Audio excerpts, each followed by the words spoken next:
Magandang gabi po. Maghahapunan po ako, pero bago ako maghapunan, welcome po kayo sa aking vlog. Ayan, welcome po kayo sa aking vlog. Ang iba-vlog ko po ngayon ay ang aking hapunan. Kasi ayaw kumain ng kanin. Ayan. Sabi nga ng anak ko, sabi ko kanina sa anak ko, anak, magsasaing pa ba ako? Kasi konti na rin kanin. Sabi niya, huwag ka na magsaing, ma. Aalis ako. Doon daw siya sa tropa niya kakain. Sabi ko pa kanina, anak, pasalubong. Bigyan mo ang pasalubong. Sabi niya, pasalubong. Alak yun. Ganun. Walang pasalubong din, mama. Sabi ko, bahala ka. Basta pagka may pwede mo akong pasalubungan mo ako. Sabi niya, sige, kumain ka na dyan. Huwag ka na magluto. Sabi niya, magtinapay ka na lang. Ito na nga, yung gardenia, yung dala niya sa akin ng isang araw. Isang araw yung kahapon lang. Ang bilis na maubos ko kasi kumakain din siya. Ngayon gusto ko to. Kesa yung keso. Yan ang hapunan ko. Alam mo, nakakalungkot no, kanina umaga. Pag ko ng Facebook. Nung isang araw, pinost ko yun, yung share ko dun sa kapwa ko vlogger, yung nangyaring disgrasya sa kalsada, na nahagip yun. Ang dami nahagip. Talagang nasa gilid na sila, ha. Nasa gilid na sila, pero nahagip pa rin sila na parang tama raw yun, eh. Parang tama raw FX, parang ganun. Adventure, ang nakalagay dun, yun. Adventure, pero parang tama raw yung sasakyan. Babae po yung doon nagmamaneho. Ang sabi ng babae, nawalan daw po siya ng preno. Yun yung sinasabi niya doon sa mga tao. Pero hindi naman siya kinuyog. Kasi babae nga siya. Ayun. O kaya, kasi parang iika-ikari siya. Kasi nga, pagka binangga niya doon sa bangketa. Yung bang nakakalungkot, no? Nalulungkot ako doon sa bata kasi yung pwede pa yung talagang itakbo, eh. Hindi na kailangan hintayin yung ambulansya, hindi na kailangan yung hintayin yung kung ano pa. Ang kailangan lang doon kung sino may sasakyan doon, may tricycle o tricycle at saka kotse, jeep. Yun na yung pwedeng magdala na, eh. Diba? Ang tagal doon, nalulungkot talaga. Ewan ko ano nangyari kasi wala pa akong balita, wala rin ako nakikita sa Facebook na kung ano nangyari sa bata. Tapos ngayong araw na to, nakakalungkot din dahil yung first day ng school ng mga bata, lumindol, di ba? Sa Mindanao. Alam niyo po ba, yung ganung kalakas, naalala ko nung, kung hindi ako nagkakamali, 1991 yata yun. Oo, 1991. Alas 4 ng hapon, mga 3:30, 3:45, alas 4 ng hapon. Nangyari din ganung lindol. Mas malakas pa dyan, mas malakas pa rito sa lindol ng kanina sa Mindanao. Ito yung pinaka makasaysayang na lindol sa Pilipinas. Ewan ko sa buong bansa, pero dito sa Pilipinas, napakalakas nun.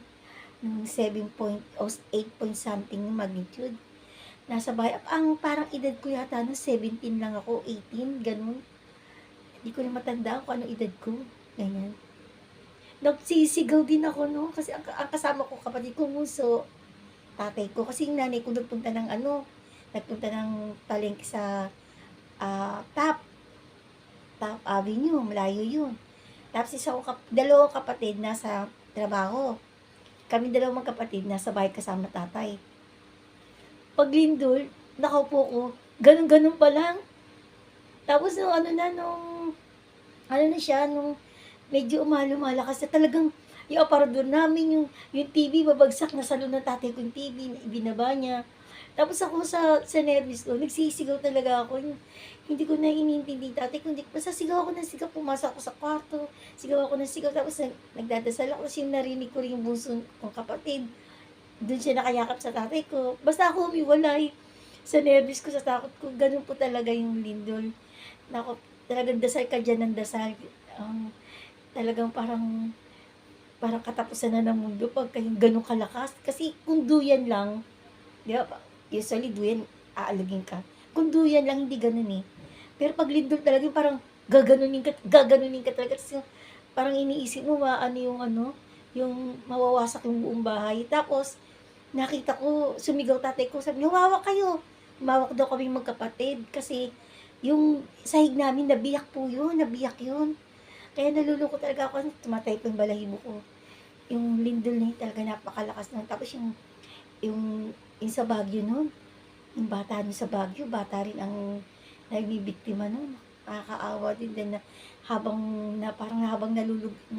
nalalagutan siya ng hininga, nakikita siya ng magulang niya.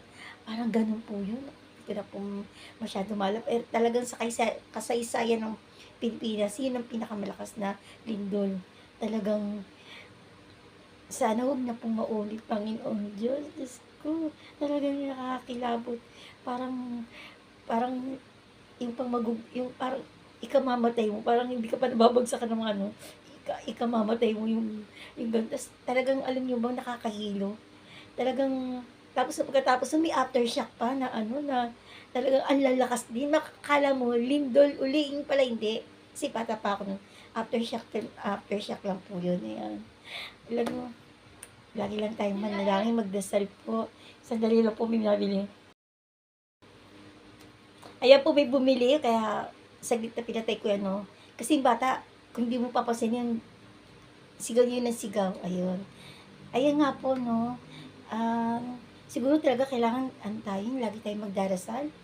Lagi tayong, yung hingi sa Panginoong Diyos ng awat habag.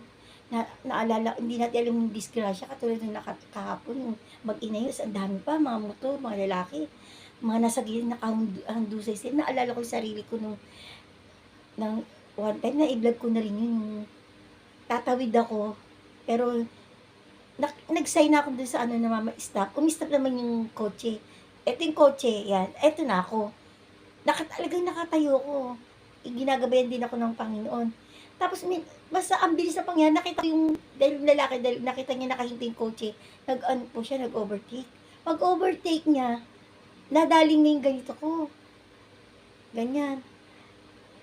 Talagang mabait ang Diyos kasi wala akong naramdaman na sakit. Basta ang lakas nun, ang bilis niya, napaupo ko.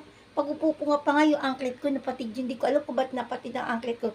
Hindi ko alam kung sa pantalon o dun sa may semento. Kasi napaupo ko yun. Tapos pag-upo ko, nakita ko yung nakabangga sa akin, siya yung tumilapon. Pag tilapon niya, sumabay yung motor. Sa kanya, nakaganyan. Talaga ako, nakatulala lang ako. Tapos nung nilapitan na ako ng enforcer ng ng DASMA, sabi sa akin na ipaano ko nga raw yung lalaki, ko siya, barangay. Yung lalaki nakiusap na sa inilapitan ako natin, ganyan, may trabaho ako, maabala ako, ganyan. Kaya ko na po yun, hindi ko na po siya pinabarangay. Sabi ko, sige, pumasok ako ng bahala. Ayun, kaya ang disgrasya hindi natin masabi. Kaya ingat lang po tayo, ha. Lagi tayong manalangin, lagi tayong hingi sa Kanya ng awat habag, lagi tayong sa Kanya natin lahat hingin, sa Panginoon Diyos. No? Ayan.